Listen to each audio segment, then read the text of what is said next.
Ball for Adamson, launching himself, and he's put it down right under the black dot. The great thing about coaching is still being involved in the former club, the Panthers. Being able to coach these young players coming through our organisation is a thrill for me, and I get mutual respect back from them. It also allows me to use my time to set up some community work that I want to do, and that's putting a foundation together in support of my daughter who has a condition called alopecia. So I'm very lucky and very privileged that rugby league gives me that opportunity. Matt Adamson, as mentioned, still 31 NRL players are under investigation for possible illegal drug use. I think it's affecting the sport dramatically. The Labor government have came out and made some big statements. We even said it was the darkest day in sport. Well, as a player, Matt made a big change. He went from the wing, where we consider our wingers a bit soft in rugby league, and he moved into the forwards, into the back row. And, he showed great leadership, I think, in the fact that how easily he did it. And it wasn't long after he moved into the forwards that he ended up playing for Australia and representing our country overseas. To be able to speak to one of the overseas Aussie boys that signed is just, it gives you a real buzz at the time, and that's shows how good his leadership is. He involved the young lads at the time, and that was my experience with him. I'll never forget that, and it's definitely something that I've picked up from him. It's a really good skill to have. There's tremendous parallels between sport and politics. In sport, behind the boardroom, there was always sort of things going on behind scenes that nobody always tend to like. But it also always took either some leadership from the players or leadership from the coach to give a new directive to gain success. And I see the same parallel, as I said, in the political forum at the moment. The one thing that was noted about Matt when he came to our club was how great a trainer he was. He always had a great ethic about him. He's a lot of integrity. His attention to detail was always perfect, and that in itself allowed him to reach his potential as a player. We all know Matt Adamson as the footballer, and his presence that he had on the field. I think that definitely reflects in his personality too. He speaks the truth, and I think that's a good asset to have. He was well respected on the field, and me personally, I've got a lot of respect for him off the field too. I like to see change. I like to see leadership shown within communities, and I think our communities have been lost. Australia was once a nation of fighters, and I think now Australia's become a nation of survivors, and I don't think that is the way to live life. We need to bring spirits back into our people, into our communities, and we need to get our power back from government. We're out the front of the PCYC, do a little bit of fundraising for the kids around this area, and I know that's something that Matt has done for pretty much his whole life as well. It's a blue-collar sport, so we understand the importance of looking after our community. And that's something that Matt's been really strong in since I've known him. I've known Matt for many years, mainly through his charity work, originally with the Princess Charlotte Alopecia Foundation, which of course he founded for his daughter Charlotte, and then through work he's done for Variety and the kids we support. Having a daughter suffer alopecia at the age of 7 was not life-threatening, but certainly life-changing for our family. With other siblings involved, it became the focus point of our family, and it tore us apart. You sometimes feel like this emotional state that you've got to rise above it, and somebody has to be strong. And I know from a family point of view, both my wife and other child were really affected by this situation, as well as dealing with the emotion of Charlotte.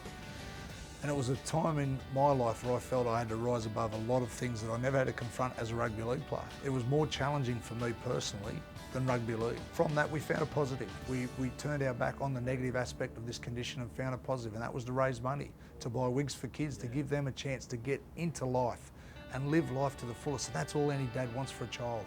Variety is an unusual organisation. Unlike most organisations which focus on a fairly narrow area, we help Australian children who are sick, disadvantaged or have special needs. And last year alone we helped children with 133 different needs. Across the country we're granting equipment worth $1.2 million a month, so around about $13 million worth of equipment a year. And Matt has been a very big part of that in our alopecia program with suction wigs. Variety, the children's charity, is a great charity. We spend our time helping others and raising money for others to give them some sort of quality of life. Most of them are a disability type charity, and just to give that child that extra additional chance to get out onto the street, to get to school and really combat life like any other normal child would want to do. Destiny Rescue is a tough one. It's confronting, to go into Thailand and places like this and address sex child trafficking is a real difficult issue to address, and something that's really confronting here in Australia. 1 in 5 children in Australia will be sexually assaulted before the age of 18. So if I have 3 children, there's a chance that could be my family, and it can sometimes be your closest relative but we need to bring awareness to this condition. Compassion Australia breaks the poverty cycle. If you earn $150,000 a year, you are the 0.8% of the richest person in the world on the poverty cycle. If you earn $14,000 a year, like somebody in Bali, Indonesia does, you are the 50th% richest person in the world. So that statistic gives you an understanding of how many people live below the poverty line. Well, I've known Matthew Adamson for a long time. He was a brilliant athlete, but he's past that point now, but he's still very fit and very community oriented. He's a man of high standards. He was a very successful player, of course, but he's a wonderful husband and a wonderful parent, and I think he's got very, very solid and sound values and views. The thing that I think commends him is that so many politicians go out there and they don't quite know what they stand for, and he doesn't pretend to have the answers to all of Australia's problems. He's concerned with one of the major social scourges, which is alcohol-related violence, doing something about the grog toll, I think as he calls it. And it's a very, very major issue. And here's a young man who's an emblem of the problem. He's got young kids and he's worrying about what's going to happen when they grow up. And as I've said many times, and he shares this view, that you don't see people having head-on collisions simply because they've had 3 too many smokes. You don't read of women being bashed up at home because they've got their lungs full of nicotine. You don't have kids being belted up in George Street in Sydney simply because someone's had 1 or 2 cigarettes that they shouldn't have had. And yet, you know, there's this tremendous taboo about cigarettes, all sorts of limitations in relation to advertising, and alcohol.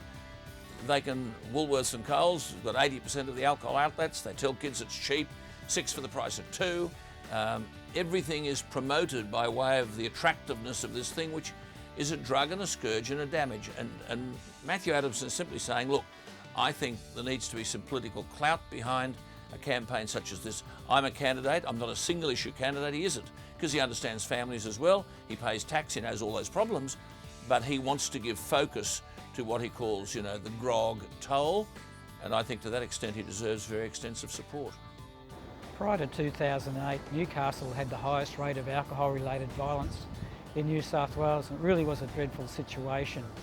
And the police initiated a complaint against 14 licensed premises, and I led the community, over 150 residents and small business, join the police in fight to make Newcastle a much safer city at night. As a result of a very modest reduction in late trading hours from 5 to 3 a.m, we've achieved a 37% reduction in alcohol-related violence.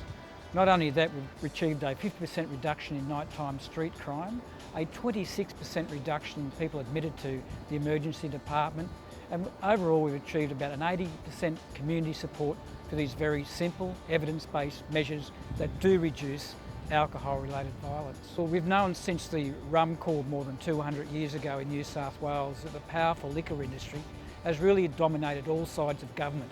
And even today we see the alcohol industry through the AHA, through the Liquor Stores Association, exercising enormous disproportionate influence on the state government.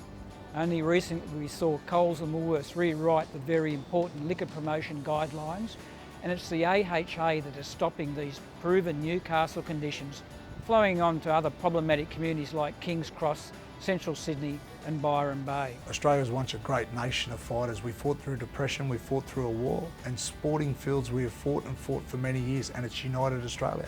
If we go back to apartheid in South Africa, Nelson Mandela reunited a whole nation, if not reunited the whole world in relation to sport, and that's what needs to come back to Australian politics. Just genuine basic leadership. We can't toe the party line anymore. We need people to rise up and fight for what they believe in. This is a key element of the future of our country. Economics, refugees, whatever it may be, somebody has to show some initiative and directive and strong leadership.